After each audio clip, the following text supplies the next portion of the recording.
We are going to look at conciseness as another C, one of the 7 C's. So conciseness, it's like something that is summarized. Yeah, so when we talk about conciseness, we mean using the fewest words possible without sacrificing the other C qualities.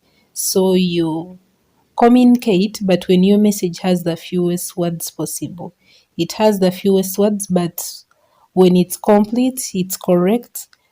When it's considerate, like you use the fewest words possible, but you do not sacrifice the other C's, because there is you using like the fewest words possible, but then you ignore the other C's. You can use the fewest words when your message is not complete, when your message is not correct, when your message is not concrete.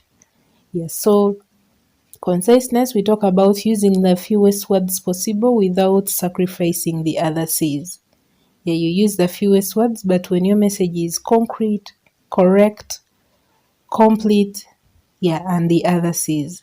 So it means conveying the message by using the fewest words possible without sacrificing the other C qualities.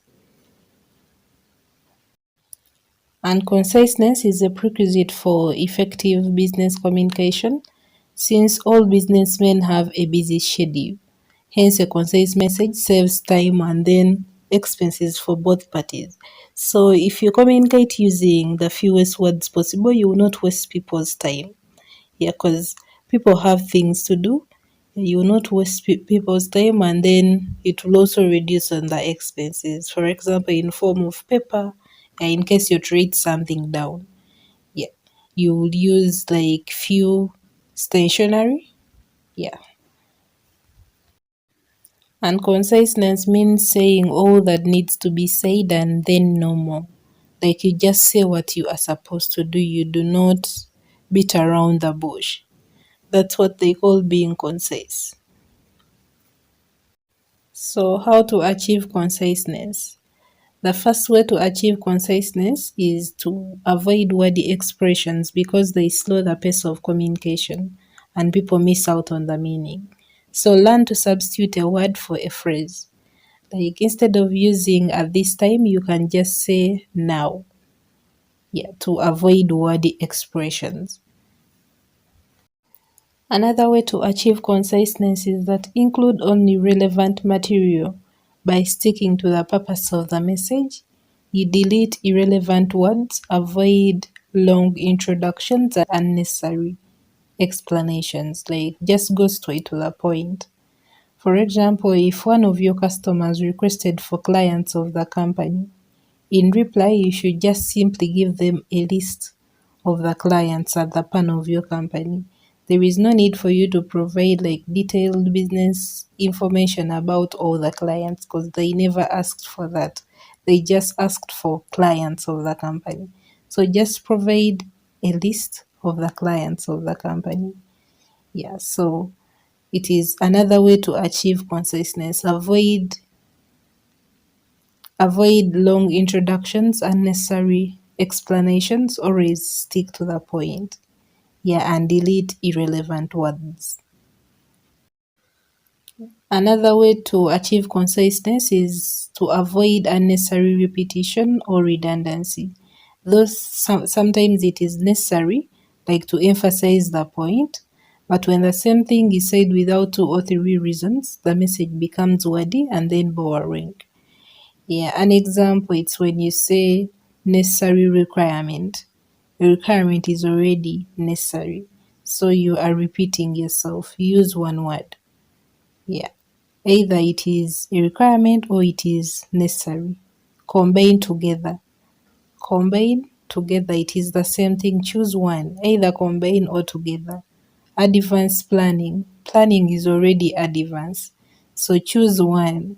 Either advance or planning.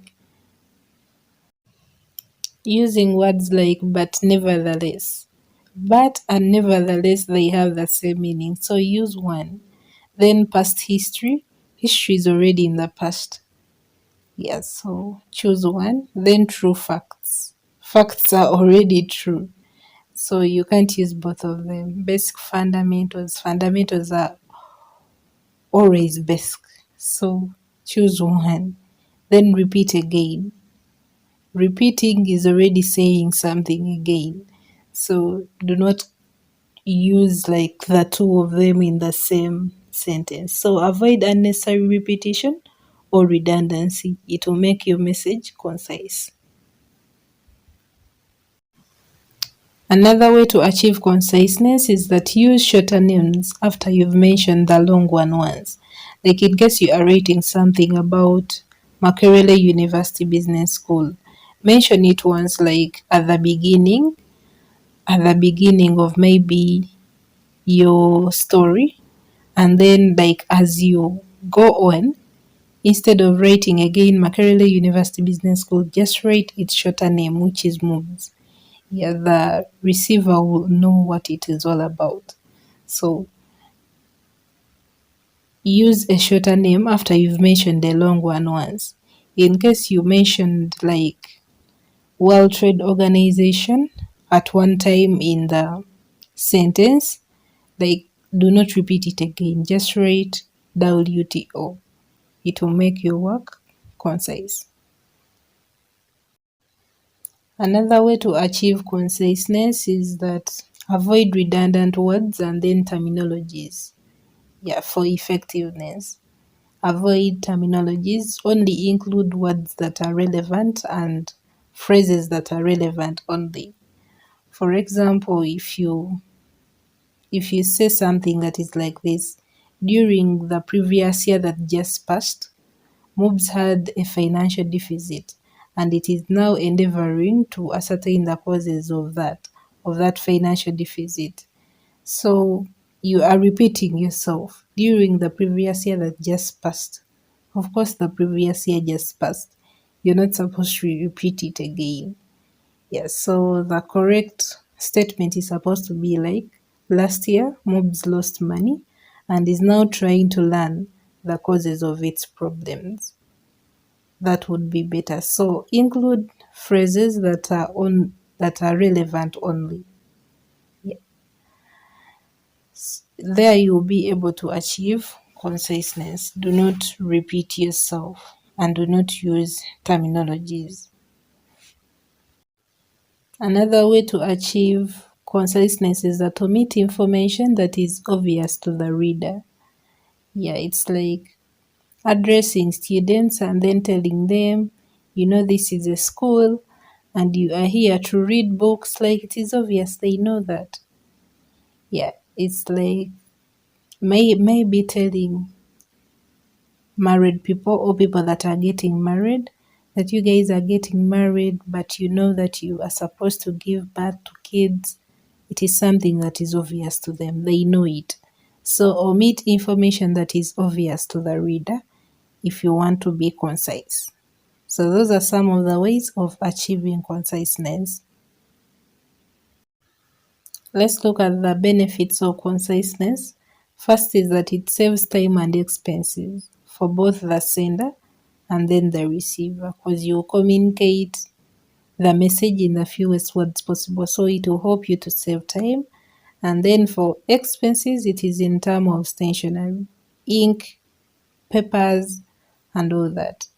Then by eliminating unnecessary words, you let important ideas stand out. Yeah, you'll only communicate like what is necessary. Then it increases the emphasis on the message.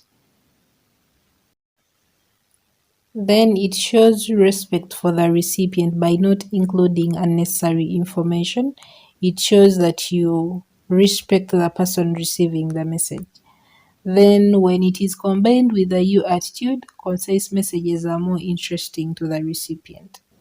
Yeah, so those are some of the importances or benefits of conciseness. And that has been all about the C called conciseness, using the fewest words possible without sacrificing the other C qualities. Thanks for watching. Don't forget to subscribe, like, comment, share with your friends. Let's catch up in my next video.